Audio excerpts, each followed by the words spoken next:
ये नाम कानपुर में इस समय तहलका मचा रहा है।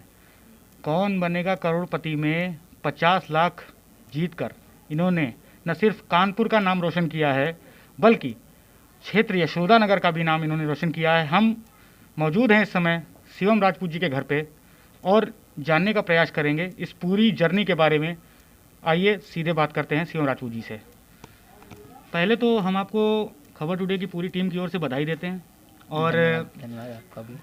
ये जानना चाहते हैं कि इस पूरी जर्नी के बारे में कुछ बताएं। पहले कैसे आपने ये अचीव किया, कैसे आपने सोचा जाने का? ये पूरी जर्नी जो मेरी कौन बने करोड़पति में जाने की स्टार्ट होती है, ये 2010 से स्टार्ट होती है। 2010 से मैंने इसके जाने के लिए प्रयास किए, क्योंकि जैसा आपने टीवी में मेरा प्रोग्राम देखा होगा तो उसमें दिखाया गया है मुझे क्रिकेट से बहुत ज़्यादा लगाव था और मेरा एक सपना आज भी है और तब भी था कि मुझे क्रिकेटर बनना है। पढ़ाई में मैं बिल्कुल भी इंटरेस्टेड नहीं था और छोटे पर से ही पढ़ने में मेरा मन भी नहीं लगता था। तो मेरे हमेशा भी मार्क्स कभी ज़्यादा अच्छे नहीं आए, हाई स्कूल में भी मेरे मार्क्स अच्छे नहीं आए और 2010 में फिर मैं इंटर में आखिरकार फेल हो गया। जब मैं इंटर फेल हो जाता हूँ तो मुझे उस दिन महसूस होता है कि शायद पढ़ाई मेरे बस की नहीं है, तो मैं पढ़ाई नहीं करूँगा, मुझे क्रिकेट खेलना है, तो मुझे वही करना है अब। लेकिन कोई फैमिली का सपोर्ट नहीं होता है, घर की आर्थिक स्थिति बहुत ही ख़राब होती है। और दूसरी बात, जिस सोसाइटी में रहते हैं वहाँ से मतलब माँ बाप या जो भी पेरेंट्स होते हैं वो इतने दूर तक की नहीं सोच सकते हैं। वो सिर्फ यही सोचते हैं किसी तरीके से पढ़ ले मेरा बेटा या मेरे बच्चे और उनको एक नौकरी मिल जाए, तो वही बहुत बड़ा अचीवमेंट होगा। जो मेरे सपने थे वो इनसे बहुत ऊपर उठ कर थे कि क्रिकेटर बनना है, तो माँ बाप को लगता था कि ये तो अपने लोगों की बात ही नहीं है और मुझे पैसों की बहुत ज़रूरत थी। तो मुझे लगता था कि मतलब मुझे कोई ऐसा स्टेज मिल जाए जहाँ से मेरी जो फाइनेंशियल प्रॉब्लम है वो सॉल्व हो जाए। तो मुझे लगा, तब मैंने ये, क्योंकि मैं गेम देखता था, तब मुझे ये लगा कि अगर मैं यहाँ पर जाऊँ तो उसके बाद कुछ पैसे अगर मुझे मिल जाएंगे तो मैं उससे अपने पैसों से अपने सपने पूरे कर पाऊँगा। अच्छा, एक चीज़ बताइए शिवम जी, ये आपने जब आपका सिलेक्शन हुआ कौन बने करोड़पति के लिए, तो आपने सोचा था कि ये मैं इतने ही मतलब एक मन माइंड में आदमी सोच के जाता है कि कितनी धनराशि वो जीतेगा, कितना, एक आपने भी सोचा था क्या कुछ ऐसा? बिल्कुल।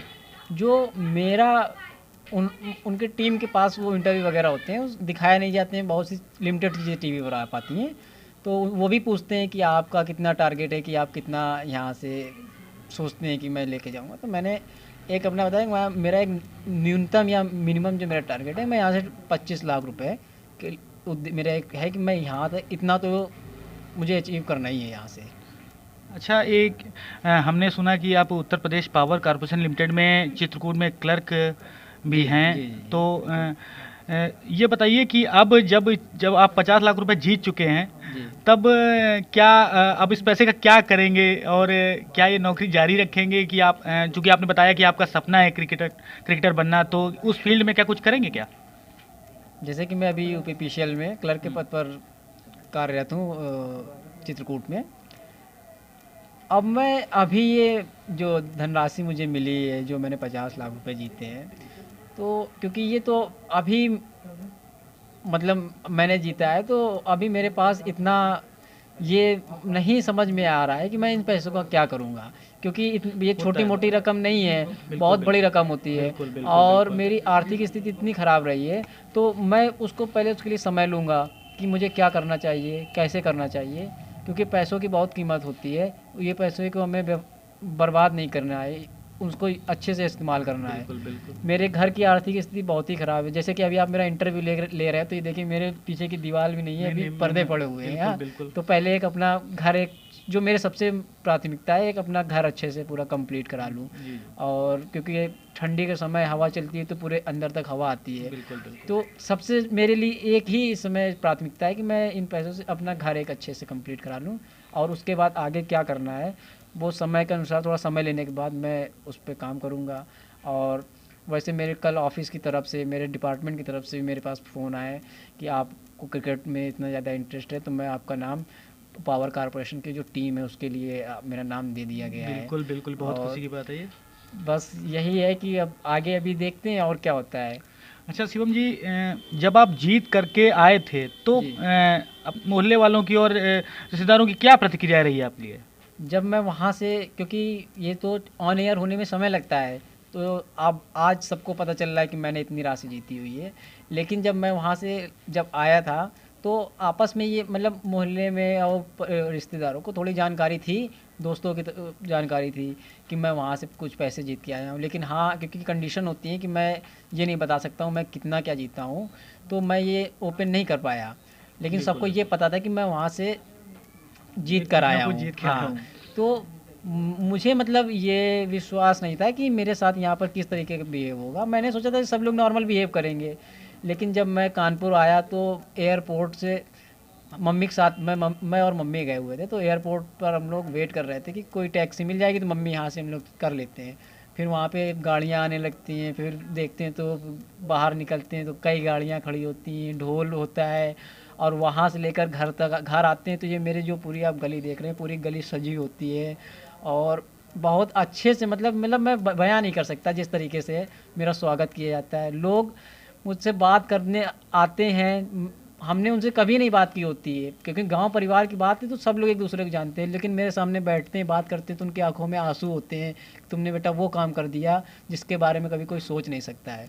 तो लोगों के अंदर इतने ज़्यादा मतलब इमोशंस आ जाते हैं कि वो भी नहीं बयां कर पाते हैं, बस आंसू आके सबके रुकते हैं और कुछ नहीं। अच्छा शिवम जी, आगे का क्या प्लान है, क्या करेंगे आगे?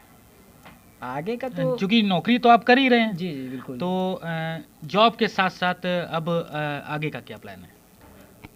जॉब तो मैं अभी कर ही रहा हूँ। अगर आपने मेरा प्रोग्राम देखा होगा तो मैंने उसमें भी ये बोला है कि मैं जॉब इस वजह से कर रहा हूँ क्योंकि मेरी आर्थिक स्थिति अच्छी नहीं है अभी तक। मतलब मेरी आर्थिक स्थिति बहुत ख़राब रही है। आज जो कुछ भी है, ये जो मेरा घर है, जो भी कुछ है, ये मैंने अपनी जॉब के ही उससे अचीव किया है।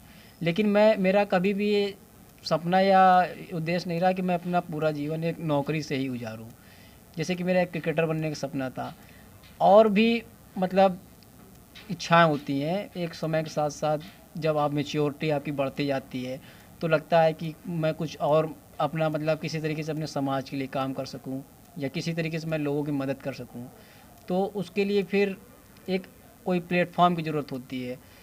और फिर मुझे अभी से नहीं, काफ़ी दिनों से फिर ऐसा लगता था कि अगर कभी मेरे पास अच्छा नाम हो, एक अपनी एक वैल्यू हो, तो उसके बाद अगर मुझे कभी पॉलिटिक्स में जाने का मौका मिले तो मैं अपने समाज के लिए, अपने देश के लिए तो आपका अच्छा इंटरेस्ट कुछ भी पॉलिटिक्स में भी है, जाना जी, चाहेंगे? अगर मौका मिलता तो जाना चाहेंगे? बिल्कुल पॉलिटिक्स में क्यों नहीं जाना चाहेंगे। अगर क्योंकि मैं नौकरी करता हूँ तो मुझे ये समझ में आता है कि एक पॉलिटिशियन की कितनी ज़्यादा वैल्यू होती है, कि उसकी बात की अगर आप काम करना चाहते हो तो बहुत वैल्यू होती है।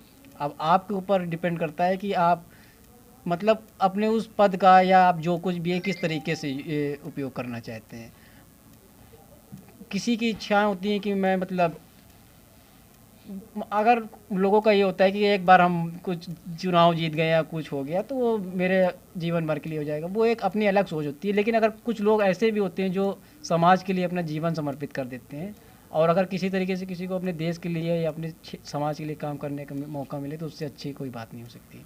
शिवम जी, जैसा कि हम देख रहे हैं कि आपको लगातार बधाइयाँ मिल रही हैं, हम आपका ज़्यादा समय नहीं लेंगे। हम आपको आपके आने वाले भविष्य के लिए शुभकामनाएं देते हैं। आपने पूरे कानपुर का नाम रोशन किया, इसके लिए आपको हार्दिक बधाई, हमारी ओर से हार्दिक बधाई। धन्यवाद।